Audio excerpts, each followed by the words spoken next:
வராமல் பாதுகாத்துக் கொள்வது.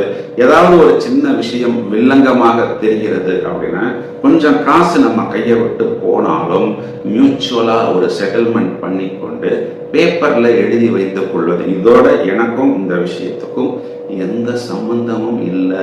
ஒரு கடனை தீக்கிறேன் அப்படின்னா நான் முழுசா கட்டிட்டேன்னு ரெசிப்ட் வாங்கி அக்னாலேஜ்மெண்ட் வைத்துக் கொள்வது. இல்லைன்னா ஒரு அட்வொகேட் மாதிரி யாராவது ஒரு நபரை வைத்து அந்த வழக்கு சம்பந்தப்பட்ட விஷயம், இடம் சம்பந்தப்பட்ட விஷயம், வாடகைக்கு விட்டிருக்கக்கூடிய இந்த மாதிரி எல்லா விஷயங்களிலும் ரைட்டிங்கில் வைத்துக் கொள்வது புத்திசாலித்தனம். இதனை மட்டும் கவனமாக பார்த்து கொண்டால் போதும். இவங்களுக்கு கண்டிப்பா தொழில், லாபம், பாக்கியம் இந்த 3 விஷயத்திலும் மேலும் மேலும் மேன்மை அப்படிங்கிறது ஏற்படும். 3ஆம் பாவத்தில் சுக்கிரன் நீசம். இந்த ஒரு விஷயத்துக்கும் கூடுதல் கவனம் எடுத்துக்கொள்ள வேண்டும்.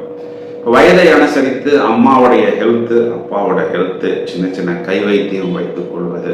ஏதாவது ஒரு சின்ன பிரச்சனைனா உடனே போய் தேவையான ட்ரீட்மெண்ட் எடுத்துக்கொள்வது புத்திசாலித்தனம். இந்த